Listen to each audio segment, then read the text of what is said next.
of the nation. What we are calling for is a dialogue between generations, between sectors, religious groups, between experts. What are our farmers saying? What are the kids in the slums saying? What are the kids in Turkana saying? What are the teachers saying? By the way, have we ever heard what about the police? Have you ever gone to where the police live? What are their stories? What are the stories of the media council?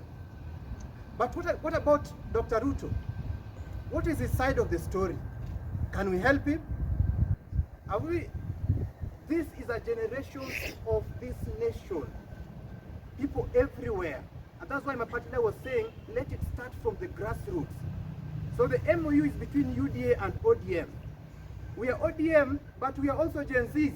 I want to tell you the truth. I was born in 1997. I don't look Gen Z because this country is so hard on me. But I am Gen Z. Technically, I'm Gen Z. I was born in 1997, November. But what I want to tell you is that in that MOU, there was a 10-point agenda. But this is more than what was signed then. So what we are saying, and as my brother has put it, let all the generations embrace this. Let it be known that what did we achieve? Of course, we went to the streets. I was there. I've been in all the streets, even including the Sabasaba that was not so much embraced with the people in my circle. But what I'm saying is that we've been the streets. We torched into the parliament. But what did we achieve? What will we say 30 years to come? What did we achieve as a generation? The people in 1963 will say they achieved their independence. And today we fly our own flag. We have a black president. The people in 1980s will say we have multipartyism. And today we have ODM and UDA and Jubilee. And now we celebrate multipartyism. The people in the 2000s, early 2000s will say we fought. And that's what my SG was saying, Honorable Sifuna. He fought in the streets. They removed the Nyayo regime and they got a new constitution. Oh, what did we do in the year 2025? What have we achieved? And that's why we are saying in the next 30 years, let us be accountable to the next generation. Let us pass a torch, a clear torch that this is what we did. We gave them free education. That is one of the key. Actually, we have a concept for the conclave. We will want education discussed there, police reforms discussed there, devolution discussed there, and the future of the nation. Thank you, Vincent Afande. Well then, my name is Raila from TV47. Nikikuuliza hilo swali, you said you're going to have... We're experts, and we sat down and we developed a concept. The criteria, as proposed by us, is that we go to our polling stations and to our wards. People in the wards know each other. They can sit down in a baraza somewhere and elect a presiding officer somewhere, a secretary somewhere. Then they will write their issues from the ward and in the slums and in the deserts. After that, the issues from the polling stations will be picked. There will be delegates from the polling station to the ward, 10 per polling station. Then they will have a ward conclave, mini conclaves in the ward. The ward will elect delegates from the ward to the county. Then we'll have mini conclaves at the county level. Then after that, we'll have also generational mini conclaves. We will need a Gen Z conclave, mini conclave. We will need a Gen Alpha mini conclave.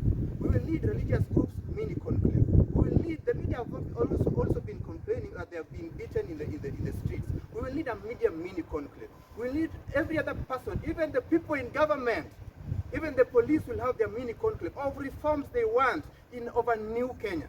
Then after that, we'll have a major conclave.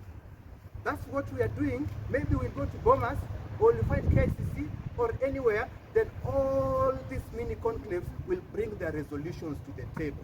So who will be presiding that? That is what we proposed here. That the media can do it. Media is a neutral ground.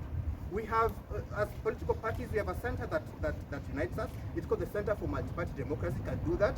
We can find someone from international people, they can help us do it. We need a neutral ground. This thing cannot be done at State House, of course, that is a home ground to President Ruto. This thing cannot be done in our institutions of higher learning, that is the home ground to the students. We will need a neutral ground and a neutral referee and a neutral mediator. That is as per our concept. Last question, what's your time frame? You said you're going to have a time frame. What's that time frame? We will need to present this proposal to all the major stakeholders. And we will need to present this proposal first to the people at the grassroots and to the slums. Do you accept this proposal? Then we will also need to present it to the government. Do you accept this proposal? Then we will also need to present it to the person who proposed it, the Prime Minister. What do you think about this proposal? Then we will spearhead this for the knowledge, the civic education. Then we will find a mediator who will now guide us from there. Pio Masharia from K24. My question to you is, you as a youth leader board here, what is your stand on the dissenting voices in the party right now? We're seeing some factions are rallying behind the SG, Edwin Sifuna, and others behind Raila Odinga. So what do you have to say about that in the party? And number two, you as the youth leader board here, are you still in the opposition or you are in government? Or what is your stand on that? You want to answer that?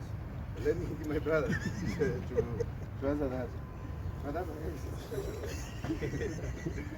Yeah, it's not a tough question to him, though.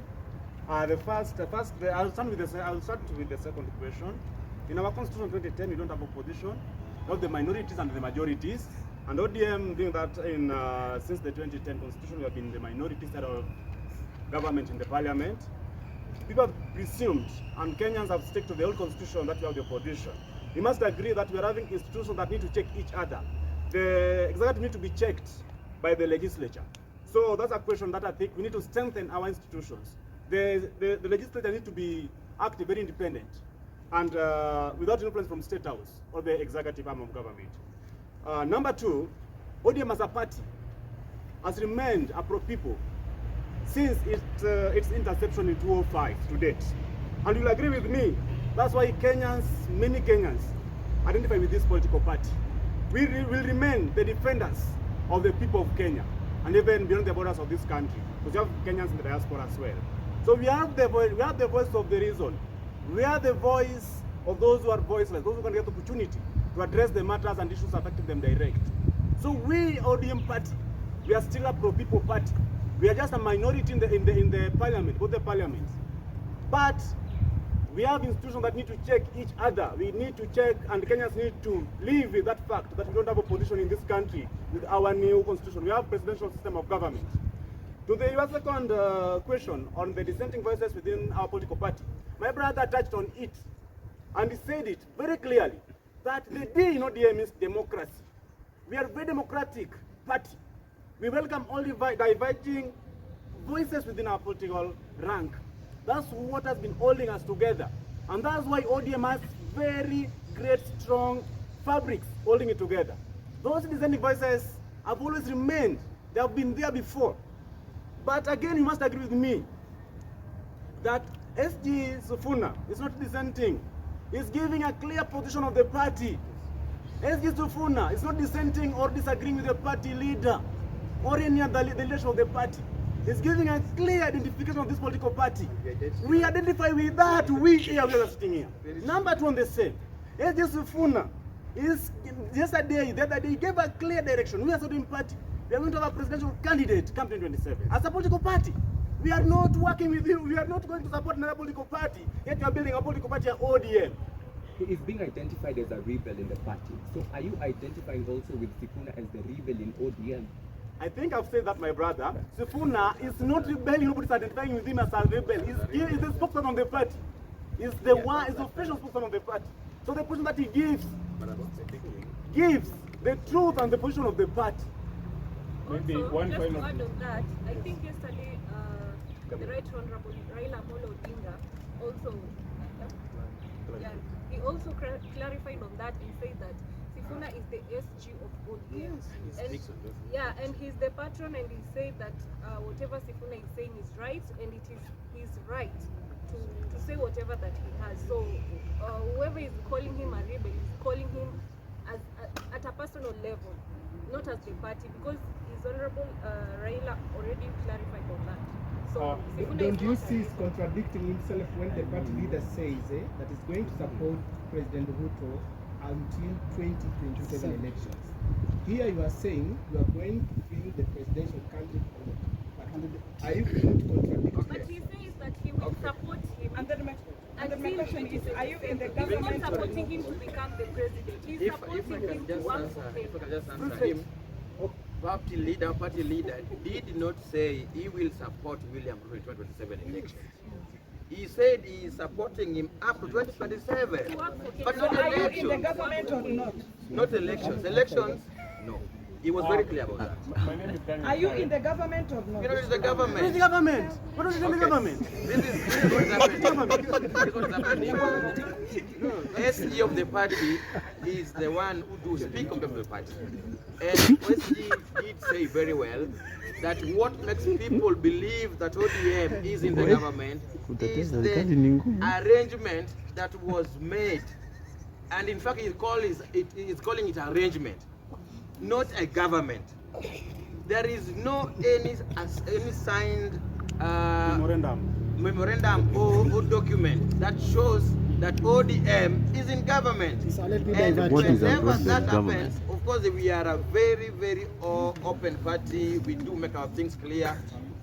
Ungeshaona kwa media. So let me divert you again. Hey, excuse me. My name is Daniel Sare. Why should the tribeless and leaderless youth join whatever that you're doing? Daniel, thank you very much. As they settle, I think I can respond to that on the tribeless and leaderless. My brother will agree with me that today, after the 25th June last year, many youth-led organizations have been formed before that time. You'll agree with me again that the most recent one was even happened in our political party, ODM, when we had the young ladies who joined our political party, ODM. My brother will agree with me again that these are rallying that we have been having and campaigning on, we as ODM New Generation youth league leaders, that young people need to join and identify themselves with these political parties. This is where the policies that run the country are being formed and being made. The policies running this country today were formed and made by the Kenya Kwanza Coalition and the UDA. We are telling these young people today that for them to influence the policies that run the country, they must identify with a political party. And possibly ODM is going to form the government of 2027 and beyond. They need to identify with ODM party and join it, and influence the policies of that ODM, of this party, ODM, on how to run the country. I think we are, our issue today was about the international conclave, and yes, I think So a finalized question. Okay. I'm Calvin. I was asking about, now we see there's a cry of education limbo. Now you are youth, and you know they are very youth in rural areas. They are not getting that a good education career, yet educational limbo. What do you plans as Gen Z people, as a youth wing? What do you plans? What plan do you have about that? I think what the intergenerational conclave is asking for is for us to have a conversation. And that is why we need experts in the education sector. That's why we need students. That's why we need the Gen Alphas, so that they define for us, they design for us what they see education could be in this country. So it will be addressed with them. Yes. Last question. Yes, yes. I'm Felix from Kenya. What is this new that the dialogue is going to consider that was never considered before? Actually, that's a very, very perfect question. There are very many new things. If you talk to women today, they'll tell you that there's something called SRHR that was not so vibrant in the 2000s. We talk about devolution, we need to relook into it. We need to talk about the police reforms. We need to talk about the university funding model. We need to talk about the climate change. We need to talk about a lot of things. There are very many new things, my brother. Like for real, there are very many new things. The things that were happening in 1963 are not here 2010. Even the constitution itself needs a conversation. Even the day is new. Even our branding is new. By the way, even the chant we gave here is new. Even the faces of the new ODM, new generation is new. But then there's something I also needed to address that is off. But the party gave Honorable Kipchumba the nomination. We congratulate Honorable Kipchumba, but as a youth league, we are a little bit disappointed, and we will address that. We will need a conversation as a youth league on how more we can be represented. But as a youth league, we are disappointed. We expected that one of us will be nominated to be in parliament. But yes. One last question. Yes. Do you mind answering what it means really to be in government? What it means really? To be in government. I think everyone is in government. Police are in government. We have No, members as ODM. Actually, What is that's government? What is ODM You see, doing in that government? is history class. The 3 levels of government. No, this is because after we had the protest in the year 2024, 2023, youth were lost, Gen Zs lost their lives, right? And it is after that protest that ODM got into government and got some cabinet secretary positions because there was a reshuffling. So when you say that there is no opposition, we are in government, what exactly are you saying? Actually, that question has been answered very many times by our party leader, very many times. Actually, we were in a crisis then, and by that time, there was need for a conversation even then. So that time we were in a crisis. So this party is also in the forefront of proposing another dialogue. Will the Gen Zs really benefit from this? This is dialogue of the Gen Zs. Hold on, from this dialogue, yes. Or we are going to see more ODM members benefiting from it. ODM members are also members of the country. What I'm saying, this is a dialogue of all the Gen Zs, and it will be spearheaded by them. The concepts, actually, we will be reaching all different sectors of youth to help us strengthen the concept. What are the leftists saying? What are the activists saying? So that we enrich in a concept for us. Even this is not a concept of the party leader. You will need to develop your own concept. But what we agree on is that as a country, we have gotten to a point where we need a conversation. So how do we get into that conversation? That is it. Thank you very much. Tuko tayari kujenga chama chetu. Tuko tayari kujenga chama chetu. Tuko tayari kujenga chama chetu. Tuko tayari kujenga chama chetu. Tuko tayari kujenga nchi yetu. Tuko tayari kujenga nchi yetu. Tuko tayari kujenga Kenya yetu. Tuko tayari kujenga Kenya yetu. Tuko tayari